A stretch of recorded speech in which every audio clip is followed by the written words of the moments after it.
Next देखेंगे जी mathematics chapter 8 है, जिसमें हम सबसे पहले डिस्कस करेंगे इसकी थ्योरेटिकल कंसेप्ट्स, और थ्योरेटिकल कंसेप्ट्स के बाद हम सॉल्व करेंगे इनकी एक्सरसाइजेस। तो आइए थ्योरेटिकल कंसेप्ट में देखें। जो सबसे पहली चीज़ है वो इसमें फंक्शन है। ठीक है, व्हाट इज अ फंक्शन? तो याद रखें हमारे पास दो किस्म के वेरिएबल मौजूद होते हैं। एक होता है जी इंडिपेंडेंट वेरिएबल और दूसरा हमारे पास मौजूद होता है dependent variable.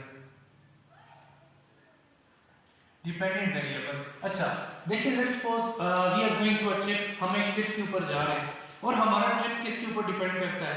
The amount of fuel या the quantity of fuel which car use, कि कार कितना फ्यूल यूज करती है। फॉर एग्जांपल हम जा रहे हैं ट्रिप के ऊपर और हमारे पास जो कैपेसिटी है वो 10,000 या 100 लीटर की है। तो हमारा ट्रिप डिपेंड करता है कि कार 100 लीटर के अंदर कहाँ से वापस आएगी।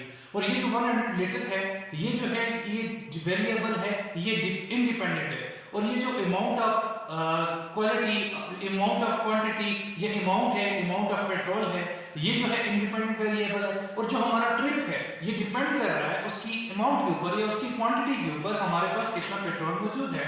सिमिलरली हम यहाँ पर देखते हैं कि जी हमारे पास एक इंडिपेंडेंट वेरिएबल होता है और एक डिपेंडेंट वेरिएबल होता है।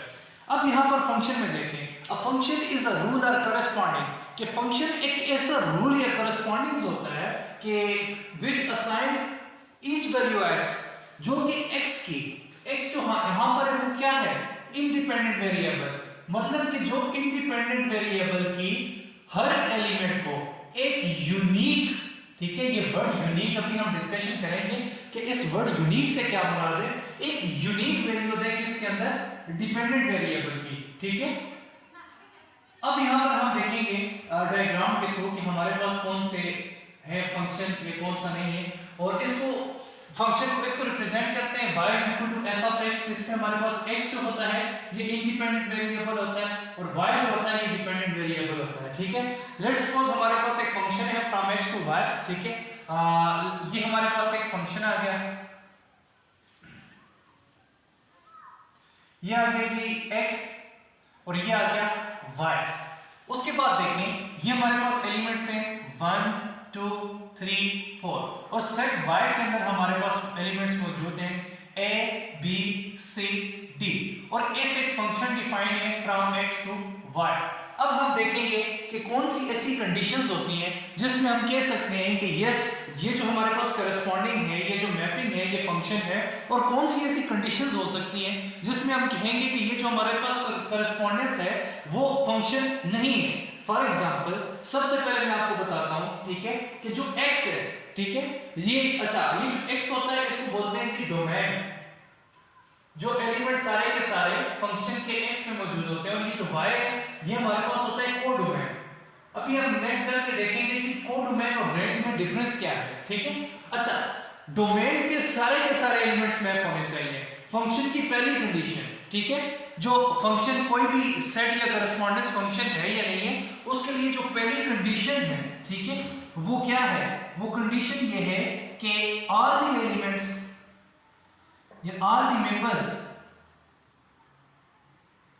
Of domain should be mapped, ये या इनका इमेज मौजूद होना चाहिए। ठीक है, तो यहां पर देखें चार हमारे पास एलिमेंट्स हैं। अगर मैं कहूं कि 1 मैप है a के साथ, 2 मैप है b के साथ, 3 मैप है b के साथ, उसके बाद 4 मैप है, 4 मैप नहीं है, यही हमारे पास फंक्शन है, तो क्या ये फंक्शन होगा? मैं आपसे क्वेश्चन पूछता हूं, let's think for a while, क्या ये फंक्शन होगा या नहीं होगा? No, this is not a function, क्योंकि फंक्शन की जो सबसे पहली कंडीशन है वो यही है कि जो x के एलिमेंट वो सारे के सारे मैप होने चाहिए। So this is not a function. Function कब होगा? जब x के सारे एलिमेंट मैप होंगे। इसके बाद मैं एक और मैपिंग आपको डिस्कस करता हूं जी। 3 मैप है अगेन c के साथ और 4 मैप है d के साथ, तो क्या बताएं ये फंक्शन है? देखिए यहां पर पहली कंडीशन सेटिस्फाई होती है कि जो x है उसके सारे के सारे एलिमेंट्स मैप हैं, तो क्या यह फंक्शन है या नहीं है? Let's think for a while. Okay देखिए 1 मैप्ड है A के साथ, 2 मैप्ड है B के साथ, 3 मैप्ड है B के साथ भी और 3 मैप्ड है C के साथ भी, 4 मैप्ड है D के साथ। तो क्या ये फंक्शन है? No, big no, this is not a function. Because देखें हम डिफाइन कर रहे हैं कि हर इंडिपेंडेंट वेरिएबल x के लिए एक यूनिक वैल्यू हो y के अंदर। तो यहां पर एक वैल्यू की यूनिक वैल्यूज नहीं है, यहां पर 3 दो एलिमेंट्स के साथ मैप्ड है, b और c के साथ। So this is not a function. हाँ, अगर ये कुछ यूं होता कि 3 मैप्ड होता c के साथ और उसके बाद देखें 4 भी मैप्ड होता c के साथ, तो क्या ये फंक्शन है? पहली कंडीशन आपने बताई कि x के सारे एलिमेंट्स मैप होने चाहिए, ठीक है। उसके बाद x का कोई एलिमेंट y के किसी दो एलिमेंट के साथ मैप ना हो, मींस कि हर x के एलिमेंट के लिए y के अंदर सिर्फ एक ही फंक्शन मौजूद होना चाहिए। हाँ, x के दो एलिमेंट किसी एक y के साथ मैप हो सकते हैं, वो कैसे होंगे मैं आपको बताऊंगा आगे फंक्शंस में, ठीक है। तो क्या ये फंक्शन है या नहीं है?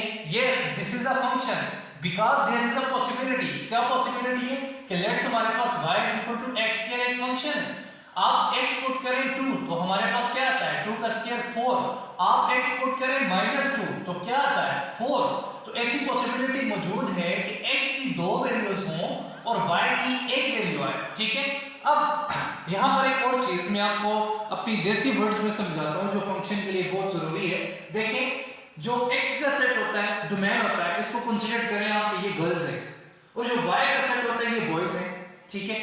उसके बाद जो सेट की पहली कंडीशन है, सॉरी फंक्शन की, वो ये है कि जो गर्ल्स हैं वो सारी की सारी गर्ल्स का मैरिड होना जरूरी है, ठीक है। बॉयज मैरिड नहीं है तो कोई मैटर नहीं, गर्ल्स का मैरिड होना जरूरी है, ठीक है, फंक्शन के लिए।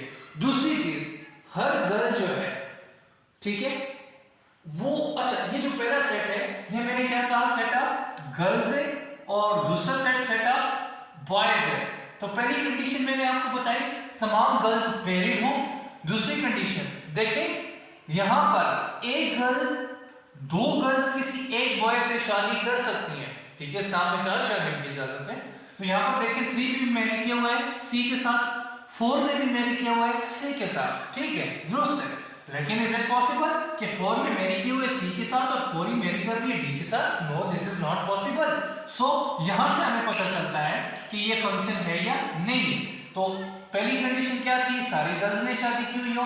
दूसरी कंडीशन क्या थी? हर गर्ल ने एक ही मैल के साथ शादी की हुई हो, मतलब किसी गर्ल ने किसी दो बॉयज के साथ शादी ना की हुई हो। तो इस किस्म की जो हमारे पास करस्पॉन्डेंस या मैप होगा वो हमारे पास होगा फंक्शन। ओके जी, इसके बाद दूसरा देखें, हमारे पास नेक्स्ट है फंक्शंस की कुछ टाइप है। एक है जी हमारे पास 1 to 1 फंक्शन,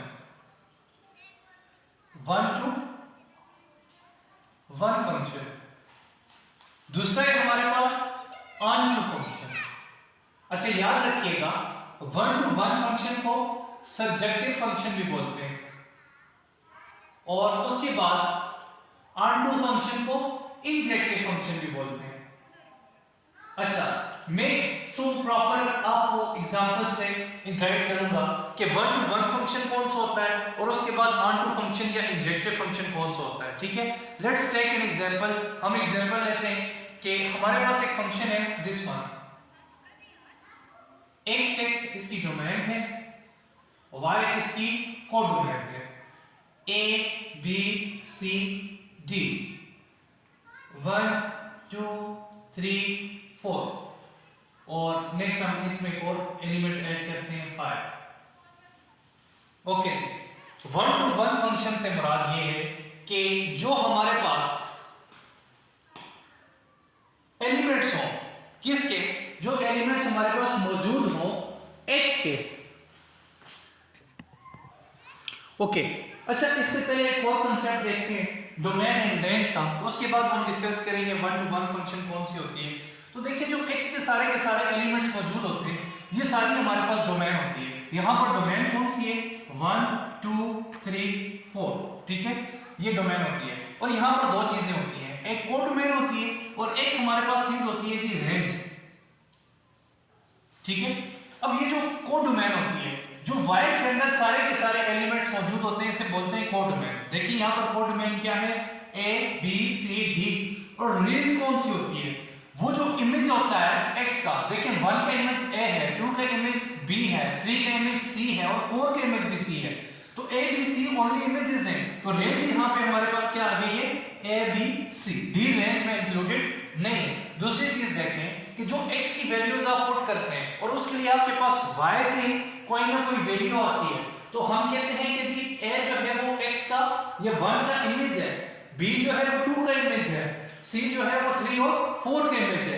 अब एक और चीज, अब 1 जो है वो A का क्या होगा, P इमेज होगा, ठीक है। 2 B का क्या होगा, इमेज एंड P इमेज, ठीक है, ये आपने याद रखना है, ठीक है। A जो है वो 1 का इमेज है, ठीक है। इसी तरह जो 2 है वो B का P इमेज है। अब यहां पर हम बात करते हैं 1 to 1 फंक्शन में। तो 1 to 1 फंक्शन से मुराद ये है कि जो हमारे पास x है, अब यहां पर देखिए जो 3 भी मैप्ड है c के साथ और 4 भी मैप्ड है c के साथ, तो 1 to 1 फंक्शन से मुराद ये है कि हर गर्ल की एक ही बंदे से शादी हुई हो, मतलब किसी भी बंदे की 2 शादियां ना हुई हो। तो देखिए यहां पर a मैप्ड है किसके साथ, 1 के साथ, और b मैप्ड है 3 के साथ, c मैप्ड है 2 के साथ और d मैप्ड है 5 के साथ। तो यहां पर देखें कि हर x के लिए, हर एक यूनिक x के लिए y के अंदर यूनिक वैल्यू है। यहां पर वो उलट भी हो गया ना, देखिए x के लिए y के अंदर यूनिक वैल्यू और y के लिए x के अंदर यूनिक वैल्यू मौजूद हो, तो इस किस्म के फंक्शन को हम कहेंगे कौन सा फंक्शन है, ये इंजेक्टिव सब्जेक्टिव, या तो हम इसे कहते हैं 1 to 1 फंक्शन। ओके जी, जो दूसरी चीज है हमारे पास वो क्या है,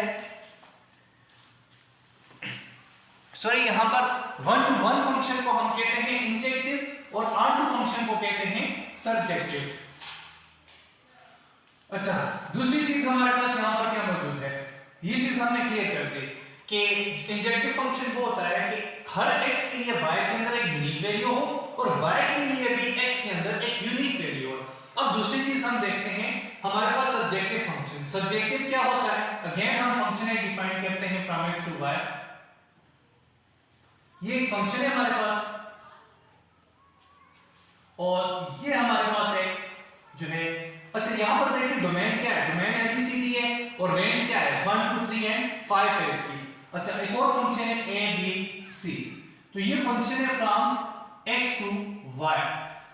ऑन टू एक ऐसा फंक्शन है जिसमें y के सारे एलिमेंट्स का मैप होना जरूरी है। 1 to 1 मैपिंग हो या ना हो, लेकिन जो y है उसके सारे एलिमेंट्स मैप हो। फॉर एग्जांपल 1 मैप है a के साथ, 2 मैप है b के साथ, 3 मैप है c के साथ और 4 भी मैप है c के साथ। अभी हमने यहां पर देखा कि जब जो रेंज है वो जब y के इक्वल आ जाए, ठीक है, या वो जो है कोडोमेन के इक्वल आ जाए, तो इस किस्म के फंक्शन को हम कहते हैं कौन सा फंक्शन, ऑन टू फंक्शन या सब्जेक्टिव फंक्शन। ठीक है, हमारे पास बाय इंजेक्टिव फंक्शन वो होता है जिसमें x के लिए y के अंदर एक यूनिक वैल्यू हो और y के लिए x के अंदर एक यूनिक वैल्यू हो, और दूसरा हमारे पास सब्जेक्टिव फंक्शन कौन सा होता है जिसमें y के सारे एलिमेंट मैप्ड हो। फॉर हम ऐसे कह सकते हैं कि कोडोमेन और रेंज जब बराबर हो तो ऐसे फंक्शन को हम कहते हैं सब्जेक्टिव फंक्शन। उसके बाद जो थर्ड थिंग है, ठीक है, वो हमारे पास है जी बायजेक्टिव फंक्शन। बायजेक्टिव फंक्शन, अच्छा बायजेक्टिव फंक्शन कौन सा है, एक ऐसा फंक्शन जो कि 1 to 1 भी हो, 1 to 1 को 1 1 फंक्शन भी बोलते हैं, एंड वो ऑन टू फंक्शन भी हो। ऐसा फंक्शन जो कि 1 to 1 भी हो और ऑन टू फंक्शन भी हो, ऐसे फंक्शन को हम कहते हैं बायजेक्टिव फंक्शन। या हम कहेंगे कि एक ऐसा फंक्शन जो कि सब्जेक्टिव भी हो और इंजेक्टिव भी हो, ऐसा फंक्शन हमारे पास होता है बायजेक्टिव फंक्शन। अब एक एग्जांपल लेते हैं जी, ठीक है, फॉर एग्जांपल एक हमारे पास सेट x है और सिमिलरली एक सेट y है, f फंक्शन है फ्रॉम x टू y। तो ये है जी 3 एलिमेंट्स, इसमें 3 और इसमें भी 3 एलिमेंट हैं। एक मैप है 3 के साथ, c मैप है 1 के साथ, b मैप है 2 के साथ। अब यहाँ पर देखिए पहली जो ऑन 1 to 1 फंक्शन की कंडीशन क्या है कि a का हर एलिमेंट y के x का हर एलिमेंट y के एक ही एलिमेंट के साथ मैप्ड हो, वो भी सेटिस्फाई हो रही है। दूसरा क्या है जी कि y के सारे एलिमेंट्स का मैप्ड होना जरूरी है, वो भी सारे के सारे मैप्ड हैं, तो ये दोनों कंडीशन सेटिस्फाई होती हैं। सो ये हमारे पास कौन सा फंक्शन आ गया, बाइजेक्टिव फंक्शन।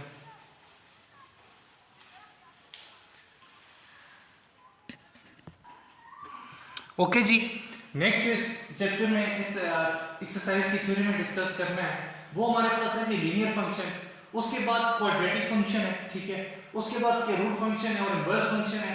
नेक्स्ट हम डिस्कस करेंगे domain and range of inverse function. तो सबसे पहले देखिए लीनियर फंक्शन क्या होता है, ठीक है। If from x to y is said to be a linear function if it can be written in the form of, कोई भी function from x to y linear function होगा जब हम इसको इस फॉर्म में लिख सकें। किस फॉर्म में लिख सकें, f of x is equal to mx plus b।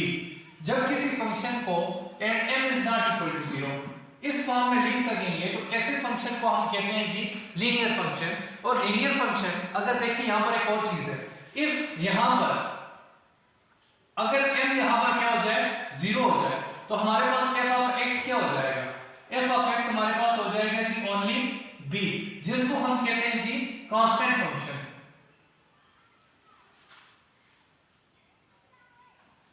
उसके बाद एक और चीज है यहां पर, लेट्स सपोज अगर यहां पर m जो है वो 1 हो जाए एंड b जो है वो 0 हो जाए, तो ये फंक्शन क्या हो जाएगा, then f of x is equal to mx जो है प्लस b ये फंक्शन है, m 1 आ गया, x बचा प्लस b 0, मींस कि ये हमारे पास बच गया f of x is equal to x। तो ये हमारे पास आया जी आइडेंटिटी फंक्शन। ओके जी, नेक्स्ट देखते हैं।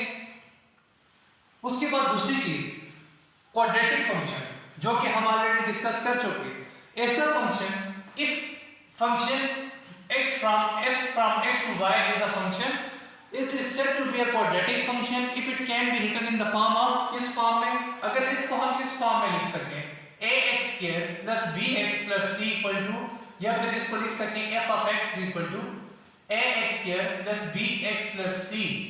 अगर इस फॉर्म में किसी फंक्शन को हम लिख सकें तो ऐसे फंक्शन को हम कहते हैं क्वाड्रेटिक फंक्शन, जिसमें हमारे पास a, b और c जो है वो कांस्टेंट होते हैं, ठीक है, या रियल नंबर्स होते हैं। उसके बाद हम a must not be equal to 0, यहां पर a 0 नहीं होगा, ठीक है। a अगर 0 हो गया तो वो क्वाड्रेटिक फंक्शन नहीं रहेगा बल्कि लीनियर फंक्शन बन जाएगा। और अगर हम ग्राफिकल देखें तो जो क्वाड्रेटिक फंक्शन का ग्राफ होता है वी नो डेट वो पैराबोला होता है। और उसके बाद देखें हमारे पास थर्ड फंक्शन है स्क्वायर रूट फंक्शन, ठीक है। A function f from x to y is said to be a square root function if it can be written in the form of, किस फॉर्म में हम इसको लिख सकें, f of x is equal to square root x। जब किसी भी function को हम square root x की फॉर्म में लिख सकें तो ये हमारे पास कौन सा फंक्शन होता है, ये square root फंक्शन होता है। ओके जी, नेक्स्ट हमारे पास थर्ड वन है इनवर्स फंक्शन, ठीक है। अब इनवर्स फंक्शन उसको फाइंड करने के दो मेथड है, एक ग्राफिकल मेथड है, एक अलजेब्राइक मेथड है, ठीक है, वो हम डिस्कस करते हैं, ठीक है। अब यहां पर देखिए सबसे पहले कि इनवर्स फंक्शन होता क्या है।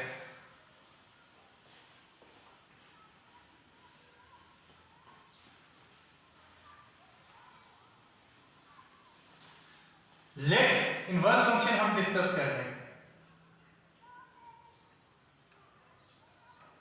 लेट सपोज हमारे पास कोई एक फंक्शन है from x to y, let f is a function from x to y, या फिर इसे यूं भी लिख सकते हैं इज अ बाइजेक्टिव फंक्शन, ठीक है। ये हमारे पास एक फंक्शन है, कौन सा फंक्शन है, बाइजेक्टिव फंक्शन है, ठीक है। अब अगर हम एग्जांपल लें तो ये एक अगर फंक्शन है हमारे पास आ गया डोमेन, और ये हमारे पास आ गई किसी भी फंक्शन की रेंज, ठीक है। और ये x फंक्शन है from x to y, f function है फ्रॉम x to y। तो ये जो फंक्शन है, ठीक है, x to y, ये इसकी डोमेन है, और उसके बाद ये y फ्रॉम x to, ये इसकी क्या है, रेंज है। और हमें सबसे पहले पता होना चाहिए इनवर्स फंक्शन उस फंक्शन का एग्जिस्ट करता है जो कि बाइजेक्टिव फंक्शन हो। और बाइजेक्टिव फंक्शन कौन सा होता है? जो बाइजेक्टिव फंक्शन कौन सा होता है? जो हमारे पास 1 to 1 भी हो और ऑन टू फंक्शन भी हो। ठीक है, अब इनवर्स फंक्शन क्या होगा? इनवर्स फंक्शन देखिए, हम कहते हैं ना बाइजेक्टिव फंक्शन। एक और एग्जांपल यहां पर देता हूं। ये एक फंक्शन है 1 2 3 a b c, ये x आ गया, ये y आ गया, और ये फंक्शन f आ गया। ये बाइजेक्टिव फंक्शन है। 1 का इमेज है a, 2 का इमेज है b, 3 का इमेज है c। अब यहां पर देखिए, ये बाइजेक्टिव फंक्शन है। y का हर जो एलिमेंट है वो मैप्ड है, x का हर एलिमेंट सिर्फ y के एक एलिमेंट के साथ मैप्ड है। इट्स मींस x के लिए एक यूनिक एलिमेंट y के अंदर मौजूद है, तो y के लिए भी एक यूनिक एलिमेंट x के अंदर मौजूद है ना। तो यहां पर देखिए x का इमेज मौजूद है y के अंदर, तो y का भी एक बड़ी इमेज मौजूद है किसके अंदर? x के अंदर। तो सिमिलरली जो इनवर्स फंक्शन होगा फ्रॉम y टू x हो जाएगा। ठीक है, f इनवर्स ये एक फंक्शन है फ्रॉम y टू x। जो फंक्शन की रेंज होगी वो उसके इनवर्स की डोमेन हो जाएगी, और जो उसकी डोमेन होगी वो इनवर्स फंक्शन की क्या हो जाएगी? रेंज हो जाएगी। अभी हम देखेंगे कि कोई भी फंक्शन है उसका इनवर्स फंक्शन या उसका इनवर्स हम कैसे फाइंड आउट करेंगे। तो लेट्स सपोज हमारे पास क्या है, एक फंक्शन है f of x is equal to 2x minus 1। इसके लिए कुछ स्टेप्स हैं जो हमने याद रखने हैं। तो ये है 2x minus 1। तो सबसे पहले क्या करेंगे हम, f of x is equal to y is equal to 2x minus 1। अब इसको सॉल्व करेंगे for x 2x minus 1। तो ये क्या हो जाएगा? 2x minus 1 is equal to y। उसके बाद क्या हो जाएगा? 2x 1 को दूसरी साइड ले जाएंगे, 2x is equal to y plus 1, और y 2 को दोनों साइड पे डिवाइड कर देंगे, कैंसिल। तो ये हमारे पास आ जाएगा x is equal to y plus 1 divided by 2। अब इसके अंदर हम x को रिप्लेस करेंगे किसके साथ? x को हम रिप्लेस करेंगे f इनवर्स ऑफ y के साथ। ठीक है, तो देखिए क्या हो जाएगा? f inverse of y is equal to y plus 1 divided by 2। इसको इक्वेशन 1 का नाम दें। अब इक्वेशन 1 के अंदर जहां जहां पर y है उसको रिप्लेस कर दें किसके साथ? x के साथ। ठीक है, तो यहां पर क्या हो जाएगा? f inverse of x is equal to x plus 1 divided by 2। तो ये हमारे पास आ गया जी inverse of the set function. तो चौथी चीज हमने domain and range of the inverse function discuss करनी थी। तो यहां पर देखिए ये जो फंक्शन है इसकी डोमेन भी सेट ऑफ रियल नंबर है और रेंज भी सेट ऑफ रियल नंबर है। तो सिमिलरली इसकी डोमेन भी सेट ऑफ रियल नंबर होगी और रेंज भी सेट ऑफ रियल नंबर होगी। Is that clear? तो इस तरीके से हम किसी फंक्शन का इनवर्स भी फाइंड कर सकते हैं। Thank you.